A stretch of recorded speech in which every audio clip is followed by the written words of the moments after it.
Now this week's recipe is how to make a Nasi Goreng. Basically it is like a staple Southeast Asian fried rice. Now I've got a few key ingredients that you might not kind of know about, but the first one is blechan, okay? This stuff is pretty stinky, but it adds the authentic flavour, so you really need some of this. All it is dried shrimps that are fermented and then pounded into a block like this. So it's widely used in all sorts of curries, rice dishes. Now this is ketchup mayonnaise, which is a soy sauce. And Nasi Goreng is, it's eaten widely and made widely in Indonesia, Malaysia, Singapore, all those countries. Now the other ingredients that we have is some cold rice, okay, so this was cooked yesterday, so leftover rice. This is a perfect way to use up leftover rice. Don't ever throw it away.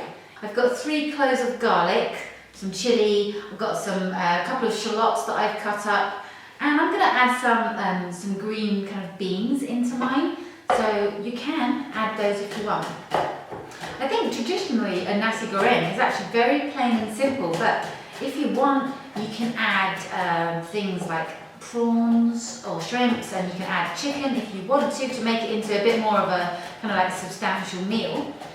But I'm not adding those, I'm just adding some egg to mine and also just a few beans.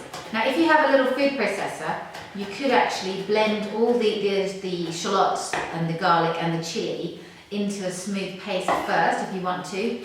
I'm just finally chopping everything up. Now for the blechan, we only need to use about a teaspoon's worth of this, so not much. Honestly, a little bit goes a long way. And you'll probably be able to find this in your local Asian supermarket. That will be fine. Ooh, might be too much. Now, over to the wok. Wok is nice and hot. I'm actually going to just pop the blechan in, see, just a tiny little bit. Maybe a smidgen more. I'm just going to toast this now, and it's actually going to probably become quite crumbly. Toasting it just brings out the flavour. I haven't put any oil in the pan yet. I will do. Alright, there we go. That's toasted enough. Now we're going to add a bit of oil to this.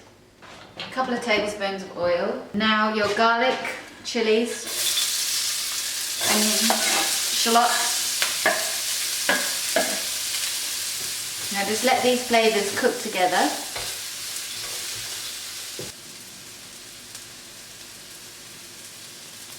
I'm going to add in my chopped green veggies, and if you were adding anything like chicken or shrimp, then I'd add it in now and make sure that all gets cooked together.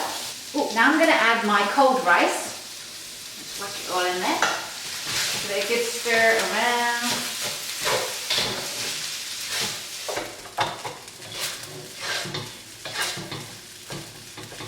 Okay, so I'm going to add some egg, and what I'm doing is I'm pushing some of the rice to the side so that there's a space on the bottom. And I'm just going to crack an egg in there. And put a little bit more oil if you need to, if the rice is sticking to the bottom. I'm just going to crack the egg straight in. And I'm almost going to make like an omelette on the bottom, so I'm going to leave it just to settle, and then I'm going to stir it in once it's nearly cooked. It's almost like making scrambled eggs or like an omelette.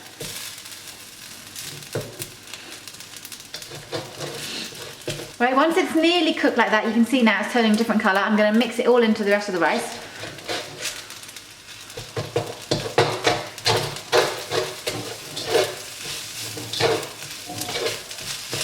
Now for the sauces, really it's just mainly ketchup mayonnaise. Now all ketchup mayonnaise is a really beautiful dark soy sauce, but it's sweet. So if you don't have ketchup mayonnaise, maybe just use dark soy sauce and add a little bit of sugar to it.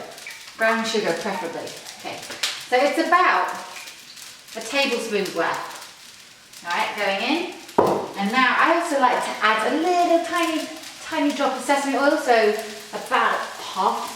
Maybe not even just half a teaspoon, just a little drop for flavour. And I add a sprinkle of white pepper. So this is my version of a Nasi Goreng. But the most important thing really is to get that fishy flavour in there and the ketchup mayonnaise, so it's slightly sweet. Now stir it all together.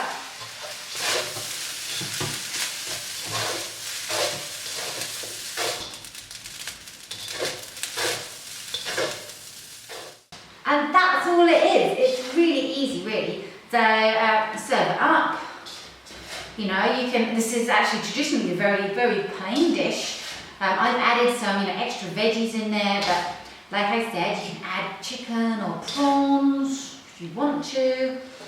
Oh, right, big bowl for me. It's falling out. So there we go. Now you can either go ahead, eat it like this, or another traditional topping is actually to have a whole fried egg on top. So there's an egg on top. There we go.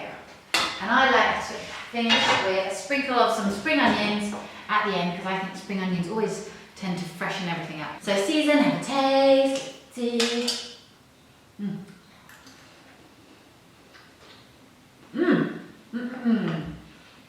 Bellissimo. Sorry. Perfect. I love Nasi Goreng. So, I hope you all really, really enjoy this. Please leave me your comments, and if you haven't, hit subscribe, because that means my recipes get emailed straight to your inbox, so you're not going to miss a single one, which is good. So new recipes every week for you, and yes, I hope you tune in again, and thank you very much for watching. Bye.